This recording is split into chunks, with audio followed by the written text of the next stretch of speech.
جو یوم سب ایام میں سب سے عظیم ہے، جمعہ کریم ہے، جمعہ کریم ہے، جمعہ کریم ہے، جمعہ۔ السلام علیکم ورحمۃ اللہ۔ الحمد للہ وکفی والصلاة والسلام على سید الرسل وخاتم الانبیاء، اما بعد، قال النبی صلی اللہ تعالی علیہ وسلم: واللہ فی عون العبد ما كان العبد فی عون اخیہ، او کما قال۔ اللهم صل على سيدنا ومولانا محمد وعلى آل سيدنا ومولانا محمد وبارك وسلم۔ محترم و معزز سامعین، بزرگوں اور دوستوں، گزشتہ جمعہ ایک حدیث سنا رہا تھا، اس کا اگلا حصہ یہ ہے: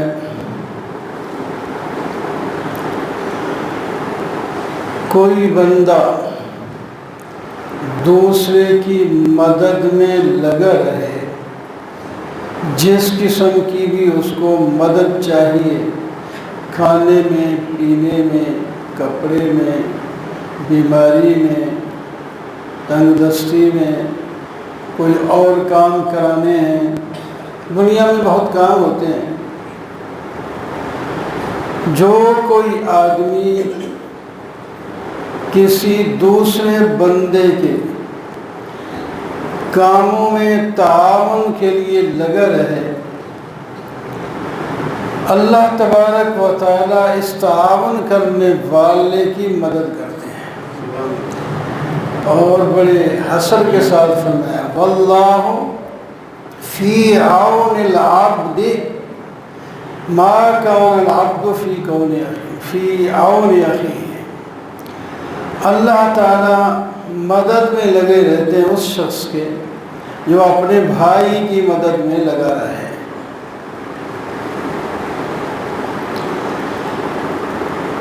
آپ صلی اللہ علیہ وسلم پر جب پہلی وحی آئی، غار سے تشریف لائے، باہر جبرائیل علیہ السلام سے ملاقات ہوئی، اور پہلی وحی میں پہلے وہ اپنی اصلی شکل میں نظر آئے، اور آپ نے پہلے دیکھے ہوئے نہیں تھے۔ آپ پر ایک خوف طاری ہو گیا۔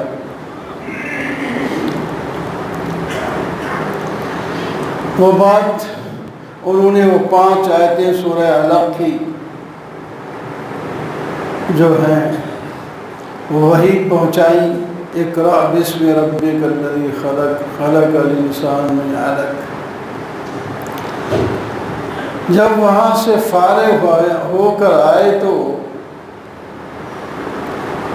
ڈر لگا ہوا تھا، اور ڈر اتنا تھا کہ آپ کا جسم کانپ رہا تھا اور سردی لگ گئی۔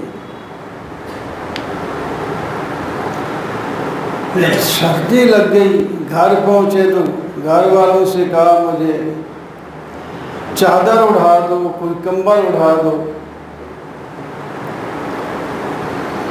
مجھے اپنی جان پر خوف ہو گیا کہ ایک عجیب سی چیز آج دیکھی ہے۔ تو اس کی ہیبت دل میں بیٹھی ہوئی ہے: انی خشیت علی نفسی، مجھے اپنے نفس پر خوف آ رہا ہے، پتہ نہیں کیا بنے گا۔ حضرت خدیجۃ الکبریٰ رضی اللہ تعالی عنہا نے تسلی دی، بیوی تھی، سمجھدار تھی،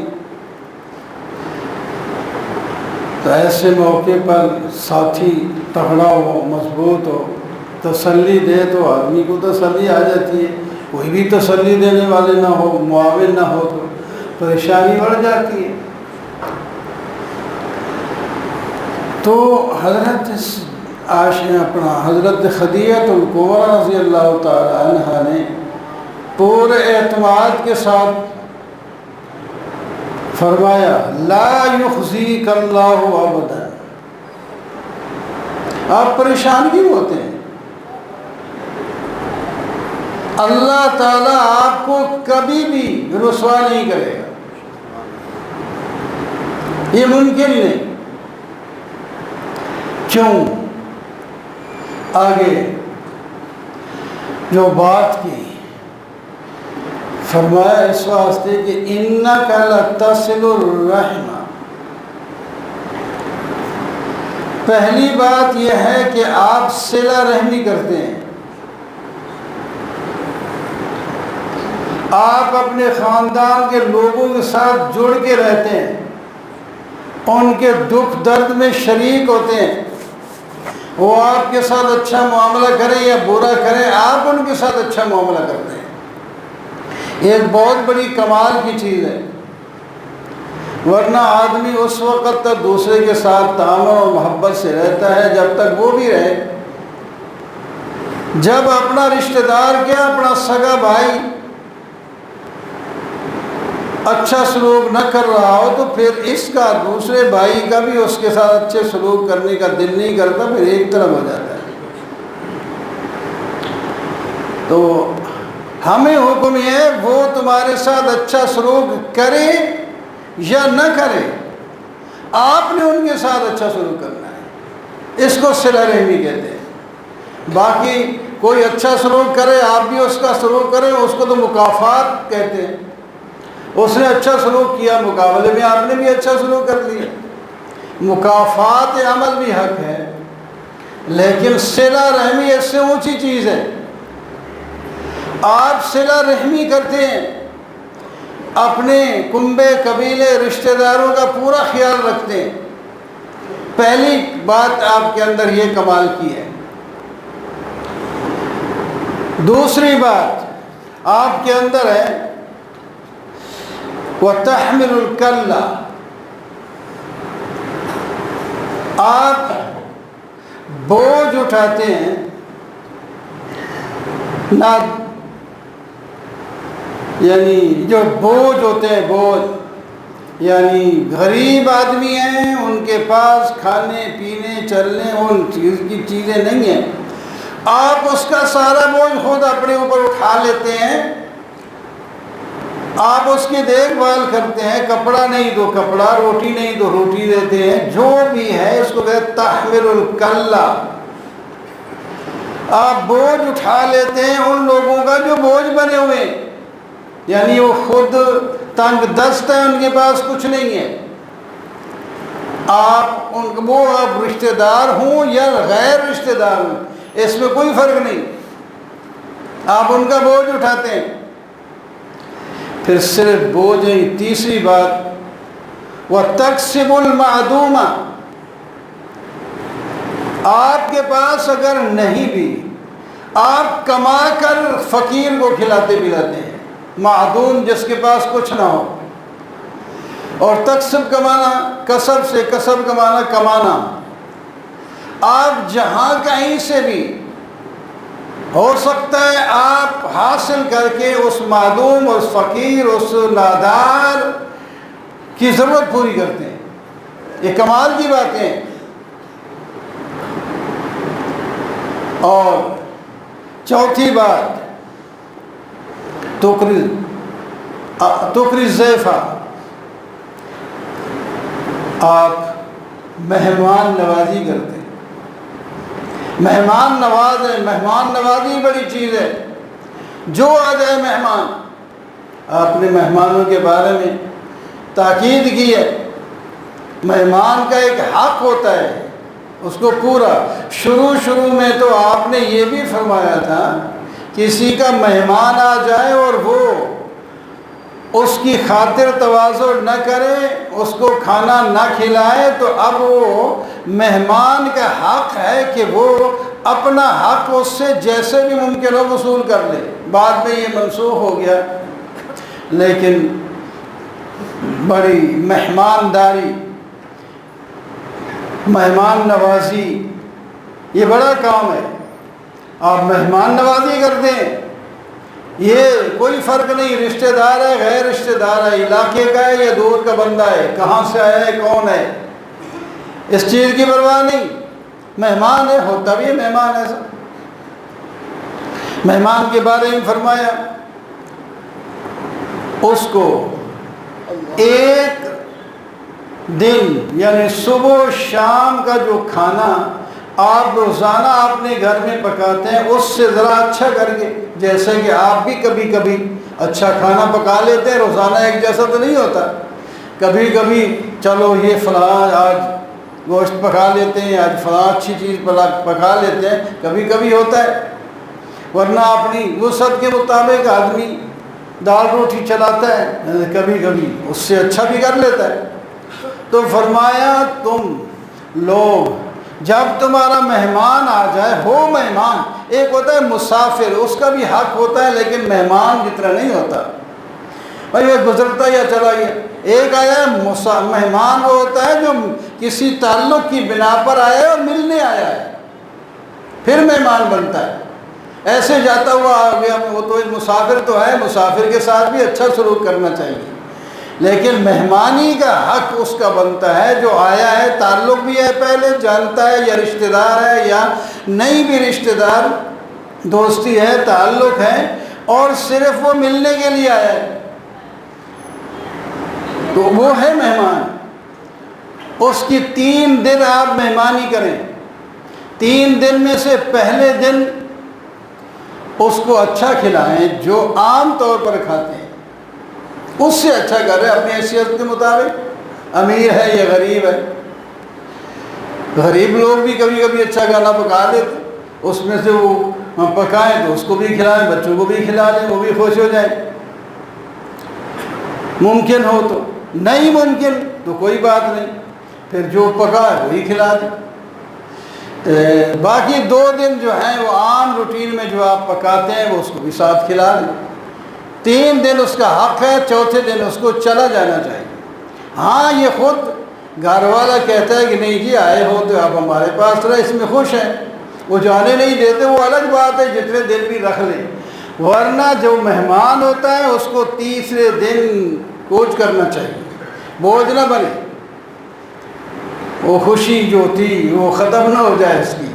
یہ آگے بیٹھ گیا ہے نا، آخر مہمان ہے، اس کی خاطر اپنے کاروبار میں فرق پڑتا ہے یا آنے جانے میں سارے کام میں فرق تو پڑتا ہے کچھ نہ کچھ. ہاں اگر دیکھیں کوئی نہیں جی بچے کام کرتے ہیں سارا کچھ ویسے ہوتا ہے تو چلو آئے ہمارا پرانا دوست ہے، ہفتے رہو ہمارے پاس، وہ خود کہتا ہے اور اس کے بعد بھی وقت ہے رہ جائے تو کوئی بات نہیں، منع نہیں. لیکن ویسے اس کو چاہیے یہ کہ وہ تیسرے دن کہے کہ بس میری چھٹی میں جا رہا ہوں. تو آپ تقریض ضعیفہ، آپ مہمان نوازی کرتے ہیں، اور مشہور ہے آپ کی مہمان نوازی اور صحابہ کرام کی مہمان نوازی. اور جو ایک صحابی نبی علیہ الصلوۃ والسلام جتنا ممکن تھا جو مہمان آتا تھا اس کو خود اپنے گھر سے کھلاتے تھے. کبھی زیادہ بھی آ جاتے یا کبھی گھر میں نہ بھی ہوتا تو پھر صحابہ سے کہہ دیتے کہ یہ مہمان ہے میرا، اس کو آپ کوئی لے جائے. تو ایک مہمان آیا، آپ صلی اللہ علیہ وسلم نے فرمایا میرا مہمان ہے اور اس کو کون لے جائے گا؟ ایک صحابی نے عرض کیا میں لے جاؤں گا. گھر گیا، گھر والوں سے پوچھا کچھ کھانے پینے کے لیے ہے گھر میں؟ بیوی نے کہا ہمارے پاس ایک بندے کے کھانے کا بندوبست ہے، جبکہ میں بھی ہوں، آپ بھی ہیں اور بچے بھی ہیں، اتنا حال ہے، ایک بندہ کھا سکتا ہے، اتنا ہمارے پاس ہے. اور میں کوئی بات نہیں، بچوں کو بہلا پھسلا کے سلا دو، سویرے دیکھا جائے گا، وہ سو جاتے ہیں پھر سو ہی جائیں گے، سویرے اٹھیں گے. باقی میں اور آپ صبر کر لیں گے، مہمان کو تو کھانا ہو جائے گا، اس کو کھلانا ہے. اچھا ٹھیک ہے. وہ ماننے والے تھے ایک دوسرے کے، بیوی بھی اس نے کہا ٹھیک ہے، یہ نہیں اس نے کہا کہ صدری بچے بھوکے مارے تھے پتہ نہیں کون آ گیا ان کو کھلاتا ہے، یہ ایسا نہیں. وہ ماننے والے لوگ ہوتے ہیں، سارے دیندار آدمی ہوتے ہیں. اس نے کہا ٹھیک ہے۔ پھر دستور یہ تھا کہ مہمان اور میزبان اکٹھے کھاتے ہیں۔ اب مشکل یہ ہو گئی کھانا ایک بندے کا ہے، مہمان میزبان کے علاوہ کے بغیر کھاتا نہیں، چلو بیٹھ جاتے ہیں اکٹھے۔ بیوی سے کہا یہ چراغ ٹھیک کرنے کی غرض سے ہے نا، اس کو گول کر دینا، اندھیرا ہو جائے گا، اور میں اپنا ہاتھ برتن کی طرف لے جاؤں گا